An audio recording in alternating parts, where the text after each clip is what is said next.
Okay. Here we go then. This is Malk from Holdfast Industrial Supplies. Without doubt, one of the most outspoken, erudite and entertaining people we've ever had on the course, but actually got a bit of work done at the same time. So, well, thank you.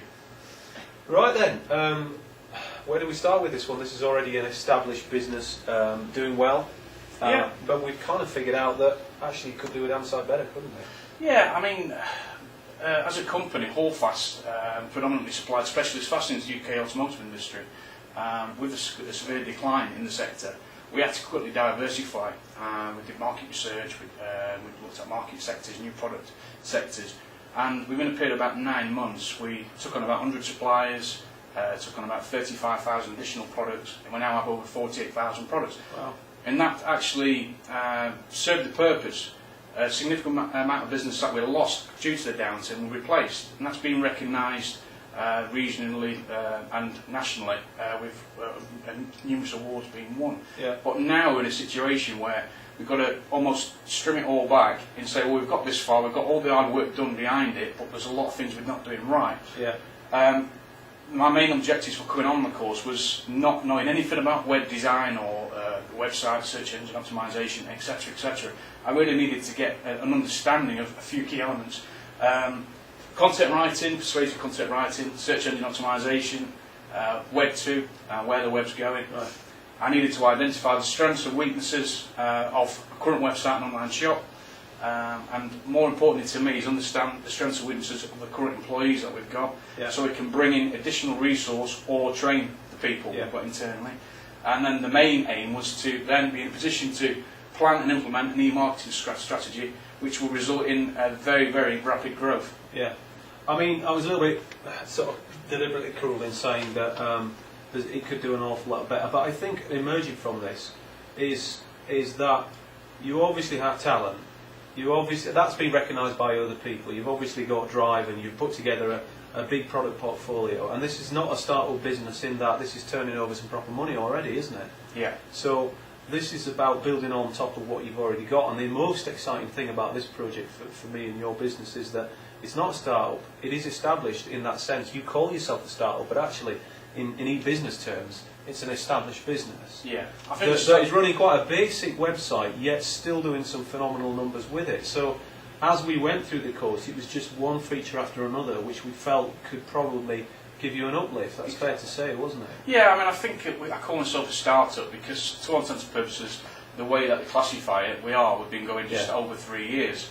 When it was 4th year, we have seen rapid growth, and I believe from a website point of view, there's a lot of things we've done okay, there's a lot of things that we've done terribly wrong, and there's a lot of things we haven't been doing. Yeah. And so I take on the point that you've drilled into me all the way through the course, it's been so eye-opening really, is that if you get it bloody right, this is where potentially it's going to be, and competition better watch out. Yeah, absolutely. I think you've got a lot of the right basics in place. So, okay, so that takes us into why you kind of came on the course. Really, take us through some of the elements of your poster then, and what you've put together today. And let's see if we can draw out from that what are the big changes that could take place on this. Perhaps where you have changed your thinking during the journey about what this site should be doing and could be doing. I think the first thing to point out is before I came on the course, I had no real understanding of. I wanted the website to look pretty. Yeah. I had no understanding of search engine optimization,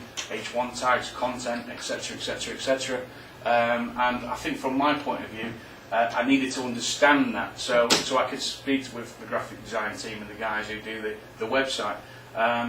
Really, the changes that I want to implement are on the industrial supplies website, not the online shop. Is really make it so that you've got a lot more content. And that's it at the moment. The navigation is okay, however, I think additional navigation.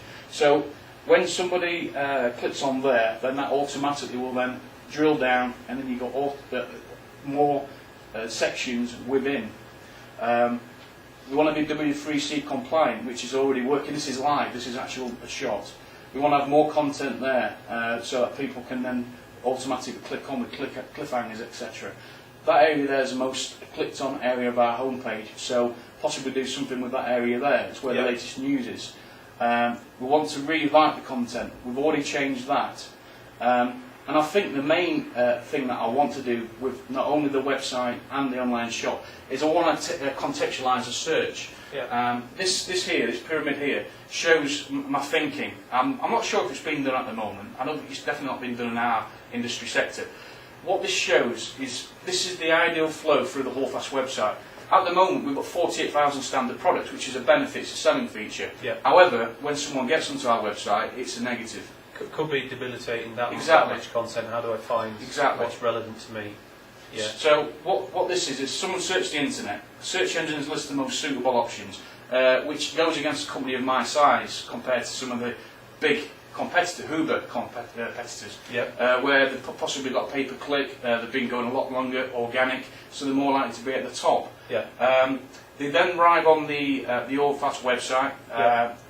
and then So whether it's organically or PPC, Exactly. Google has driven that traffic. yeah, and then from then, at the moment, there's so many options that people can't make a decision or can't make a choice. Yeah. So from that, I want to offer possible solutions, and this will get better over time as data is collected. So contextualise the search. So someone searches for a pair of trousers. Yeah. What do they want? Do they want Snickers trousers, Dickies trousers, Deverne trousers? Yeah. Do they want red trousers, green Some trousers, value offering. shorts, Yeah. etc.?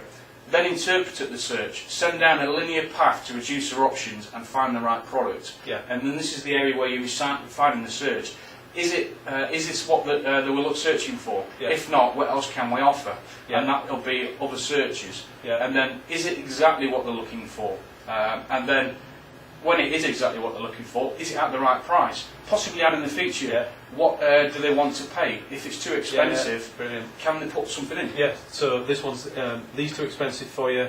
Then Yeah. you've other products to look at, and there's all sorts of practicalities which we explored in there, like for cross sells, upsells, people who bought this, or Exactly. people who searched for this went on to buy That this. comes a bit later on. A lot of the excellent. Well, it's the functionality that some of the big players in e-commerce use to help people contextualise the price and the decision they're about to make. Here's Yeah. some more expensive ones, here's some cheaper. Now I'm sure I'm in the right place, or I'll go for that value offering, Yeah. or I'll go for that sneakers premium offering. You know, like you were Yeah. talking about earlier on in that position. But what I also So a lot of positives in this, I think. What I also thought about as well was, even when it gets to the stage where is it the right price, even if they want a specific pair of trousers but our price listed is too expensive, then possibly using the back end, having a price that we're prepared to go to, Yeah. where they can put in, well, how much do you want to pay this? Yeah. And if it's within what we want, then they can then order it. Yeah, If it's yeah. not, then So you might not necessarily have that kind of switched on for everyone's view all the time, but in this process, if you were to ask them, is this the right price for this? Yes. And they can possibly turn on a feature whereby they can make you an offer. exactly. Yeah. And And, then- that way, you know, if you're looking at your big orders and stuff, people will go, well, I want 20,000, so I want 25% off. So this is what I'm prepared to pay.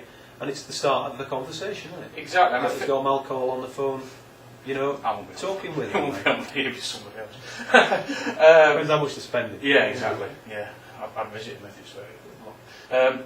And then you've got then delivered when he wants it to be. So the price might be right, but they might want it the next day. Yeah. Right. And so then there might be a callback button where, well, actually, it's the right price, it's the right product, we want to buy it if you were bought into it, but we want it tomorrow. So if our standard delivery is 2 to 3 days, Yeah. call the office and then we can sort it. Yeah. And then this is where all the cute stuff happens then. There's then opportunities for cross-selling. People who bought this also bought this. And Yeah. then the back-end stuff will also remember that IP, send automated e-shots or reminders, Yeah. you've not bought off us for a while, Yeah. news on the company, reviews, etc. And then at the end it's a call to action.